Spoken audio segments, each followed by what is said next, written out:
Here, I'd like to now emphasize about how to understand, whether big or small country, how does diplomacy link with foreign policy, how does foreign policy link to the state or the government in place, and how does the government, if it wants, also include in this process of policy making actors of civil society or of the business community, and how does that feed from one to the other in light of being part of partnerships in the global context as well as on the regional and bilateral context. So I'm giving as a case example the role of Switzerland facing pressures in the financial sector coming particularly from the OECD and the G20 group. Switzerland is not a member of G20, and of course when it comes to financing, a lot of people have strong opinions about what Switzerland might have or has done in the past. But here the situation is, I'm not going to talk about money laundering, I'm not talking about terrorist money, financial transactions and so on. That's quite well covered by what Switzerland is doing in the OECD, but also at the Bank for International Payments, where actually it is a case example of good behavior compared to other countries. The issue was more the tax evasion, which then came as a pressure, particularly by the G20, but also from the OECD, and Switzerland being not in the G20, but in the OECD, but facing the strong pressure. So I'm talking about the response of Switzerland facing this particular pressure. OECD is important as an institution, not just because Switzerland is a member of OECD, but it has taken on in many of its activities or areas a quasi-legal standard-setting existence, where countries negotiate conventions and discuss good behavior in different sectors. So what is being concluded in the OECD has an impact, or maybe you could call it soft law or guidelines, and for that reason Switzerland needed to focus on the impact of these standards from OECD, and in this particular case that I'm going to discuss, it's about the OECD tax convention, especially as it pertains to the countries like Switzerland who were put on the blacklist. I'll say a bit more shortly. Now, if you look at the G20, just by IMF GDP, the question is, why are some countries in the G20 and others are not in it? If it's just basically GDP, Spain is not in it. All that's in blue means countries by ranking based on GDP should be in it, but are not. So we have also the Netherlands and Switzerland, Sweden, Poland, Belgium, Norway, Iran, Taiwan, even Austria, Saudi Arabia. They're not included in the G20, so it's not purely based on GDP criteria. Clearly it is economics and politics mixed up, which led to the formation of the G20 group. If you look at the G20, it's 19 countries by kind of geographical representation, plus the EU, and the countries which have been circled here are the BRICS countries. So there's an emerging new constellation of some of the countries who are part of the G20, and that in itself also will have to be addressed in future strategies, what to do with this new group. Now, financing is the financial sector is very important for Switzerland. It's the largest contribution in terms of what it generates for taxes, also for the Swiss government, and it is a very important employer as a sector. I mean, let's not forget Switzerland is just 7.5 million people, and when it comes to employment, it's about 4 million people. This is a very important sector. And if you look at the statistics here when it comes to where is the money that is being at the moment managed by Swiss banking or financial institutions. About half comes from domestic sources, and the other half comes from foreign investors who give the money to the financial institutions to be managed. And here is another component why this whole issue needs strategic attention from the Swiss, not only financial sector, but also from the Swiss government. Because you see here the ranking at the moment in terms of total assets. Switzerland, when it comes to private banking, is still number one, but then comes the Channel Islands and UK, the Caribbean, the US, particularly Delaware, Singapore, Luxembourg, Singapore, Hong Kong, and others. Some of these countries or political entities are not on this blacklist. So Switzerland, of course, looks at this and feels there are hidden agendas why Switzerland is being put on the blacklist and not the Channel Islands, not Hong Kong, not Singapore, even though when it comes to tax evasion, that's also the case in these other countries. There's a perception, there's a hidden competitive agenda to put pressures on the Swiss in order to give more leverage or potential for the competitors who are not being under pressure from the G20 nor from OECD at this point. So now looking at the strategy that one can think of, being excluded in terms of not being a member, one can still consider different options to influence a process even from the outside. If it's possible to reframe the agenda, to reframe the topic, to get somehow involved in the policy negotiations without being in the room, to influence standard setting or the elaboration of existing standards without being in the room or being part of that, as well as take on a bit an external whistleblower role, which could be useful in terms of having an impact on these other different institutions.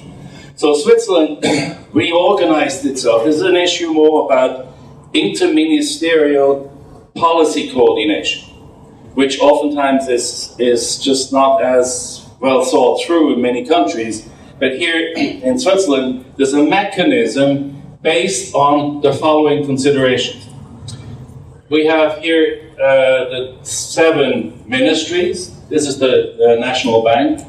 And you have those 3 ministries who are important for this strategy, which is on one hand the one Foreign Affairs, which also is in that sense directly linked to the United Nations as well as other international organizations. The Ministry of Finance,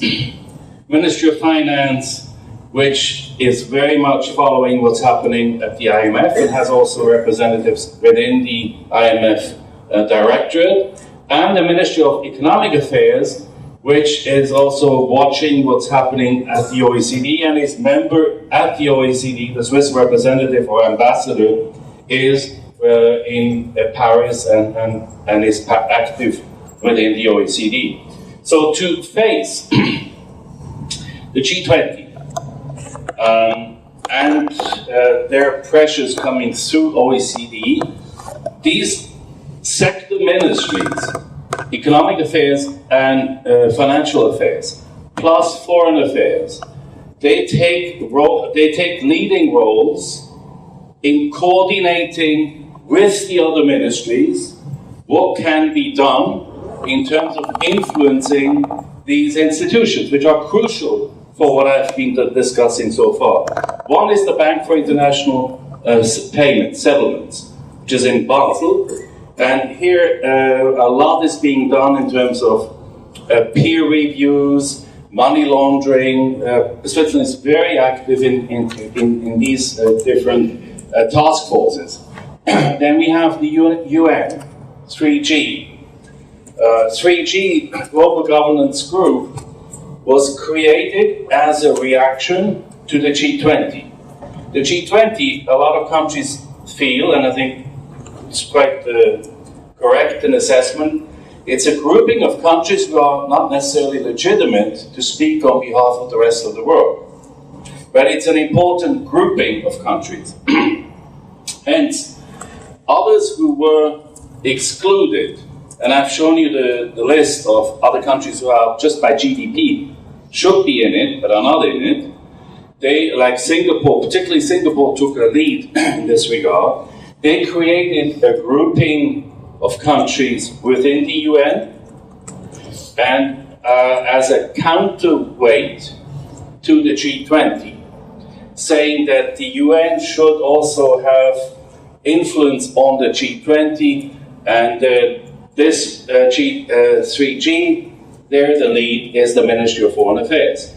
IMF, Ministry of Finance, and finally, of course, G20, as I mentioned it already before. That is not just the Ministry of Economic Affairs, but they alternate with the lead, sometimes the Ministry of Financial Affairs, sometimes the Ministry of Economic Affairs, to make sure that they have a very good internal policy coordination. Then comes the second part. So far, I've only talked about within the government. Now, the other issue is policy consultation, including, involving, and allowing to some extent participation of important actors, either in civil society or in the business community. So we have here listed FINMA, the supervisory authority of the financial markets in Switzerland. They're involved, and they are particularly their counterpart in the government is the Ministry of Financial Affairs. Then you have the Swiss Bankers Association. Of course, they're also a natural counterpart to the Ministry of Financial Affairs. Economie Suisse is an influential think tank as well as a pressure group representing the bigger businesses in Switzerland. Their natural, in that sense, counterpart is the Ministry of Economic Affairs. Then an NGO, a grouping, it's sort of an umbrella organization regrouping leading NGOs involved in North-South dialogue. They're part of, or they have dialogue with the Ministry of Foreign Affairs, plus others, including the media and the different parties and the National Council. They all are part of this mosaic of ongoing reflection and preparation to have, as much as possible, a cohesive strategy when facing the G20 and the pressures that are coming from the G20. Now, what is being done, to go back to the chart I've shown you before, Switzerland is very active. Every time the presidency in the G20 shifts. It was before it was France, then it moved on to Mexico. Next one will be with Russia. So Switzerland sends delegations to the country which has the presidency to sound out what are the new themes that are going to be discussed. It tries to have an impact also in this on the agenda setting and the policy negotiations by being of service. Of service here means OECD is the main working institution for the G20. They do papers, policy papers, conferences. So Switzerland, on behalf of OECD, has organized several important conferences where things are being discussed that later on are being negotiated by the G20. So that's a very good way to have influence and to participate, and of course also to try to have direct double taxation treaties, particularly with those countries who are part of the G20. So this is just to give an overview of what can be done, even though if a country is not inside of a grouping such as the G20. So, as a way to conclude, to say, it is important to analyze the pressures and to figure out a response that is, in that sense, you could say, in the national interest, And here, national interest being through the participation of policy consultation with those actors who have interest as to what to do and how to face the pressure from outside, here the G20 and to some extent the OECD. So you have both involvement at home of the important actors, then a concerted effort to ensure interministerial coordination. And there's a whole mechanism which is not necessarily a great and fun thing to do. It's a lot of work. And of course, you can imagine, like in every other country, the ministries have different priorities.